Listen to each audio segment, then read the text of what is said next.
কিছুটা প্রবাসীদের মতো ঈদ কাটালাম এবার। সকাল থেকে অনেক বেশি বৃষ্টি হচ্ছিল। ঈদের দিন এমন ওয়েদার কখনোই আশা করি নাই। গত ১ মাস রমজান পার করার পরে ঈদের দিন আসলো আলহামদুলিল্লাহ। তো আজ ঈদের দিন সারাদিন কি রান্না করলাম, কি কাজ করলাম, কোথায় গেলাম সবকিছু নিয়েই থাকছে আমার আজকের ভিডিওটি। হ্যালো, আসসালামু আলাইকুম। ঈদ মোবারক। সবাই কেমন আছেন? আশা করি সবাই ভালো আছেন। যদিও বা ঈদের দিন, খুশির দিন, বাট সারাদিন কাজ করতে করতে আমার শরীর একদমই খারাপ হয়ে গিয়েছে। ভয়েস শুনেই হয়তোবা বুঝতে পারতেছেন। তো যাই হোক, সকালে ঘুম থেকে উঠে আমি হচ্ছে আগে মেহেদিটা তুলে নিলাম। সন্ধ্যা থেকে সবাইকে মেহেদি পরাইতে গিয়ে আমি হচ্ছে রাত ১২টার পরে মেহেদি দিয়েছিলাম, তাই মেহেদি হাতেই ঘুমিয়ে গিয়েছি। সকালে ঘুম থেকে উঠে আমি আগে মেহেদি তুলে নিলাম, এরপর হচ্ছে আমি একটু সেমাই রান্না করে নিলাম, কারণ মসজিদে যাওয়ার আগে একটু মিষ্টি মুখ করে যাওয়া নাকি সুন্নত। তো সেমাই রান্না করে সবাইকে খেতে দিয়ে দিলাম, আমিও হচ্ছে একটু খেয়ে নিয়েছিলাম। এখন হচ্ছে ঘর দোর পরিপাটি করার পালা। সব রুমগুলো আমি হচ্ছে ক্লিন করে নিয়েছিলাম, নতুন বেডশিট দিয়ে দিলাম। আর এই বেডশিটটা আনার পরে আমার খুব একটা বেশি ভালো লাগে নাই, বাট বিছানোর পরে হচ্ছে অনেক বেশি সুন্দর লাগতেছিল। ফুলগুলো মনে হচ্ছিল জীবন্ত, অনেক সুন্দর হয়েছিল। যাই হোক, এখন হচ্ছে আমার রুমের পালা। কি একটা হাল হয়েছে আমার রুমের গতকাল রাতে। অনেক মানুষ আসার কারণ হচ্ছে রুমটা একদম বেহাল দশা হয়ে গেছে। তো এখন হচ্ছে রুমটা ক্লিন করব। ১ সেকেন্ডেই ক্লিন হয়ে গেল, তাই না? যাই হোক, তো আমি হচ্ছে রুমটা একদম সবকিছু গুছিয়ে একটা নতুন বেডশিট দিয়ে তারপর হচ্ছে গুছিয়ে রেখে চলে গেলাম রান্না করতে। মানে বাসা গোছগাছের কাজ সবকিছুই মোটামুটি শেষ। এখন হচ্ছে রান্নার পালা। নরমালি আমি রান্না প্রত্যেক ঈদে একটু তাড়াতাড়ি শুরু করি, যেহেতু আমি একা একা রান্না করি আর অনেক আইটেমের রান্না করি, সেই জন্য হচ্ছে আমি একটু তাড়াতাড়ি রান্না শুরু করার চেষ্টা করি। কিন্তু এবারে আর তা হলো না, কেন জানি না, এবার অনেক বেশি দেরি হয়ে গিয়েছে।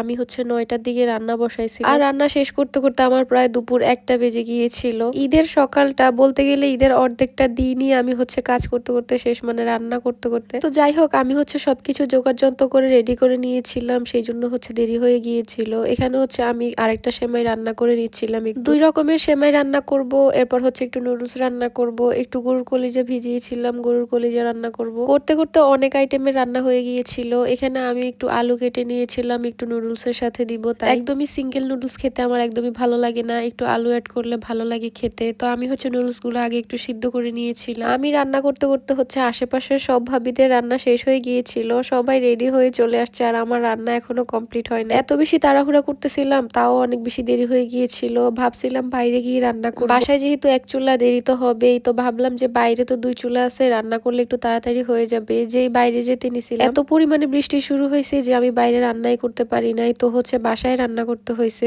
অনেক বেশি টাইম লাগছে। তো আমি হচ্ছে এখানে একটু হালিম রান্না করব, সেই জন্য হালিমের মশলাগুলো মিক্স করে নিচ্ছিলাম। এরপর এখানে একটু বেরেস্তা বানিয়ে নিয়েছিলাম। যদিও অনেকবার খাওয়া হয়েছে, হয়তোবা বাসায় রান্না, হয়তোবা দোকানে, বাট নিজের হাতে বানিয়ে খাওয়া হয় না। এই ফার্স্ট টাইম আমি হচ্ছে হালিম নিজের হাতে রান্না করছি। যাই হোক, আলহামদুলিল্লাহ অনেক বেশি মজা হয়েছিল। তো এখানে আমার হালিমটা রান্না করা শেষ। আমি গরুর কলিজাগুলোকে একটু সিদ্ধ করে নিয়েছিলাম, এরপরে কেটে কুটে ভালো মতো ধুয়ে নিয়েছিলাম। এখন হচ্ছে গরুর কলিজাটা রান্না করে নিব। অনেক বেশি তাড়াহুড়া করতেছিলাম, কাজ দেখেই মেবি বুঝতে পারতেছে। আমি রান্না করতে করতে হচ্ছে অনেকেই চলে আসছে। এই রান্নার ফাঁকে আমি হচ্ছে সবাইকে মিষ্টি মুখ করালাম, যেহেতু ঈদের দিন একটু তো সেমাই খেতেই হয়। আজকে বলতে গেলে আমার বাসা থেকে বের হওয়াই হতো না, কারণ হচ্ছে সকাল টাইমে আমি ফুল ব্যস্ত ছিলাম। অন্যান্য বার হচ্ছে আমার একটু তাড়াতাড়ি রান্না হয়ে যায়, তখন দেখা যায় কিছুক্ষণ পরে আমি হচ্ছে রেডি হয়ে বের হই, একটু এদিক সেদিক ঘোরাঘুরি করি। বাট এবার একদমই বের হওয়া হয় না। আই মিন সকালে, বিকেলে অবশ্য আমি একটু বের হয়েছিলাম। যাই হোক, আমি হচ্ছে এখানে একটা সবজি তরকারি রান্না করে নিচ্ছিলাম। যদিও বা এটা রান্না করার কোনো কথাই ছিল না, বাট আমার শাশুড়ি বললো একটু রান্না করে নিতে। যাই হোক, রান্না বান্না আমার মোটামুটি শেষ। আমি হচ্ছে ফ্রেশ হয়ে গোসল করে একেবারে নামাজ পড়ে তারপর হচ্ছে একটু হালিম খাচ্ছিলাম বসে বসে, কারণ তখন প্রায় দুপুর ১:৩০ বেজে গিয়েছিল। খাওয়া দাওয়া শেষ করে আমি হচ্ছে রেডি হয়ে গিয়েছিলাম, একটু সাজুগুজু করতেছিলাম। আর আমাদের প্রবাসীদের বউদের ঈদ আর বলতে কি, সাজুগুজু করে হচ্ছে জামাইকে ভিডিও কল দিব,